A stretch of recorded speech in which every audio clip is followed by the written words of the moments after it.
All right. Let's welcome to the stage. Round of applause for the beautiful, enigmatic, mysterious man that is Wes Hazard. All right. Thank you so much, man. All right. How you guys doing? Doing good? Come on, make some noise. 1619 Project. Let me hear you guys. Come on. Yeah. All right. Thank you so much for being here. My name is Wes Hazard, and I am a stand-up comic, a storyteller, and a trivia fan. All that is going to play out in the next couple of minutes. I want to thank everyone for being here. I don't know what your plans are. This show came together only within the last 48 hours. My plans were to finally watch Avengers Endgame tonight, and instead I went on a deep dive into Virginia history. So I'm happy, and yeah, let's get into it.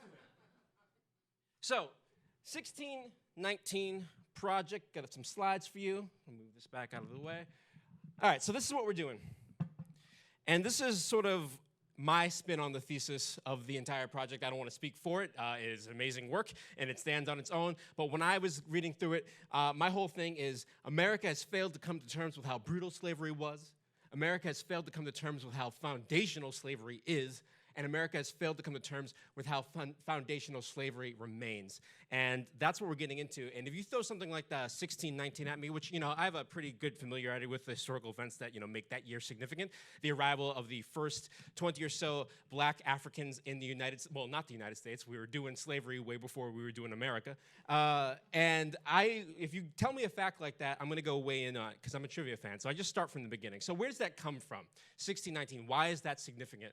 Again, we all know that is when the first parcel of abducted Africans, were enslaved in Virginia. And how do we know that? Because John Rolfe told us so. This is the original letter sent from Rolfe, who was the secretary of the Virginia colony, to its treasurer in London. This is sort of in 1620s English, so I have a translation for you on the next slide. But basically, a couple of ships came to town in the Virginia colony. They had some Africans. They needed to trade them, and they were sold for food. So the slaves were sold for food, not to be eaten, but for food for the people on the ship. I actually want to clarify that because some people do get confused. And this is basically a modern-day translation of this. So about the end of August, a 160-ton Dutch ship arrived at Port Comfort. The ship's commander was Captain Jope and his pilot, an Englishman, Mr. Marmaduke. That is comical, but this is not. They met with a treasurer in the West Indies and were going to travel together, but got separated. Captain Jope and his crew were in need of food and had brought with him 20-odd Africans. The governor of Jamestown traded the Africans for food. So that's what happened, and that's a lot going on behind that because I've spent a lot of time with it. So John Rolfe, who was this guy? Died young, secretary of the Virginia colony. He was the one who wrote those famous words, credited with being the first successfully to cultivate tobacco in Virginia. So he's a drug dealer, very lucrative and successful one. And he shares a cinematic lineage with Batman. Yes, Christian Bale played him in the Terrence Malick movie, The New World 2005. Now, some of the things I'm going to tell you are absolutely essential. And some of them I just found interesting over the last 48 hours. This is one of the latter, but I think you just needed to know that, and there's more. It gets weirder. So basically, this guy, he was big. He made Jamestown. Jamestown was failing hard. So Jamestown, I don't know if you can, we have an idea of what the colonies were. It was about making money. It was a bunch of dudes who had money in England, didn't have a whole lot of land. They want to make some money. We can go here. There's probably gold over there. Get some money from the crown. They go. There's no gold. What are we going to do? They're fucked. Then they found tobacco and like, okay, we can sell this drug, and it started to work after that. He married the daughter of this man. This is Powden, the chief of the Tidewater Native Americans at the time, and his daughter's name is, of course, Pocahontas. So John Rolfe was married to Pocahontas, who, contrary to the POTUS's assertions, is not Elizabeth Warren. I'm very tired of that trope.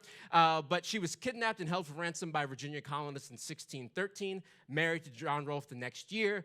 The next year after that, she visited England, and 2 years after that, she was dead. She had a child with Rolfe, who he left in England, never to see him again. And of all the things that John Rolfe did, he was a liar, which I'll get to shortly. He was a drug dealer. He was a colonialist. And he also changed Pocahontas' name to Rebecca, like Becky, straight up. Like that happened in history. So that might be his biggest crime. But yes, that's what he was christened as. And he was also played in the very shitty direct-to-video 1998 sequel, Pocahontas Into the New World, voiced by none other than Billy Zane. Yes. Billy Zane, who, in a weird mirroring of John Rolfe's actual life, instead of claiming, rather abandoning a child in England, he claimed one in order to get off a boat. So that's a fun little tidbit. And that is the most trivial thing that I will tell you tonight. I could not resist. But I want to get into exactly where the slave ship came from. So where did these 20 Africans who came to America and changed the whole entire face of the country eventually over time, how did that originate? Well, you have a Portuguese slave ship leaving Angola. So Angola was colonized by Portugal. You have an African slave ship of 350 enslaved Africans on its way from Portugal to Mexico to be sold for Spanish people. And near Mexico, it is intercepted by 2 privateer ships. A privateer is basically a pirate ship that you get a license from the government to operate on. So if the Dutch are fighting Portugal and you're like, yo, hey, Netherlands, give me this license and I'll go attack every Portuguese ship that I see. And the Dutch is like, all right, you can do it. And if you get caught, it's legal because we said it's cool. That's what a privateer is.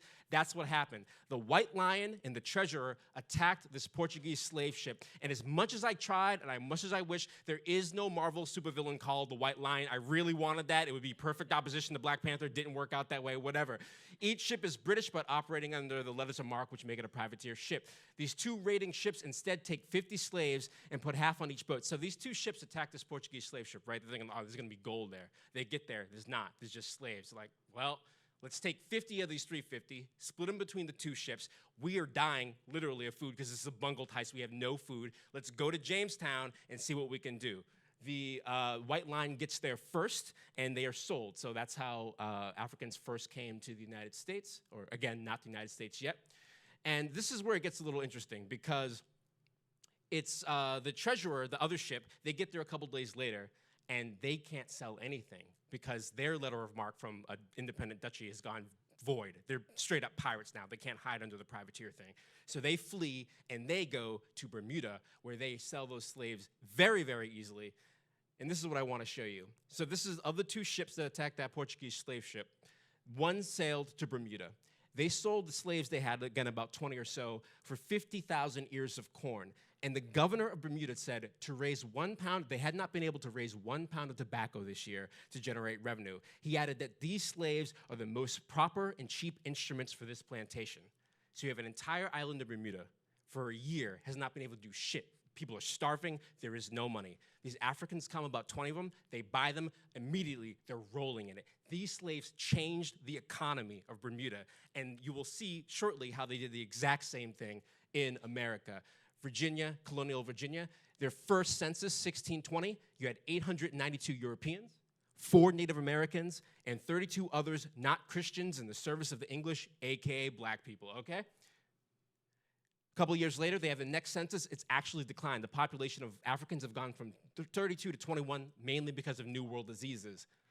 But in 1628, a different, separate Portuguese slave ship is captured by a Massachusetts ship. Those 100 slaves are sold to the Virginia colony, and within 2 years, you have, oh, there we go. One more time, sorry for that. Within 2 years, you have, by 1617, tobacco exports to England totaled 20,000 pounds. The next year, shipments more than doubled. 12 years later, 1630, 1.5 million pounds were exported. The first great American enterprise had been established. That's a quote from the historic Jamestown website. So you went from selling nothing to selling a decent amount to, like, exponentially. Why are these important? Like, what do we have here? This is 1630. This is 1628. Within 2 years of 100 new Africans arriving, all of a sudden, this colony is successful. It is viable. What had been pretty much going to shit before that, now they have Africans, now business is booming. Blacks essential to this country. And that is the historic Jamestown website where I just learned a lot about that. They're very funny. Yeah. I will say they do address slavery. They do a kind of a good job as far as those things go. But the first great American enterprise had indeed been established, but it was not tobacco. The first great American enterprise was slavery. This is why the 1619 Project is so important to me, why I felt a lot of resonance for it, is there is this grand narrative when people who want to downplay slavery, they have this thing where it's like, okay, America existed, they manifest destiny, they cleared the land, or they beat England, they were kind of fucking up for a couple years, but then they had the Civil War, everything was cool after that, and then we beat the Nazis, now we're global supercop, way to go, rah, rah, rah, America. And what they fail to consistently acknowledge is that you do not get the capital needed to build A-bombs and destroyers and fight the Nazis and all that stuff unless you have slavery, free labor, for hundreds of years. There is no superpower, there is no America without slavery, and that's a hard history, and a lot of people just don't want to hear it. Newt Gingrich, for one, if you go on Twitter, don't read it, but you'll be mad, but it's very important. So, side note, if you're wondering, 350 enslaved Africans on that original Portuguese ship. 50 were taken by the English raiders. 147 reached the New World, actually where they were intended to go, to Mexico. That means that 153, 43% died of disease and malnourishment during the Middle Passage. Pretty standard, actually, numbers if you do crunch it. So what all this has meant to me is that the American story would like to tell you that in the origin of this country, it was the desire of a bunch of industrious farmers and lawyers to buck an imperial system and, get rid of unjust taxation. But what actually happened, well, like the real thing, like what we're talking about tonight, is that the story of this country is that a group of English pirates stole slaves in a bungled heist.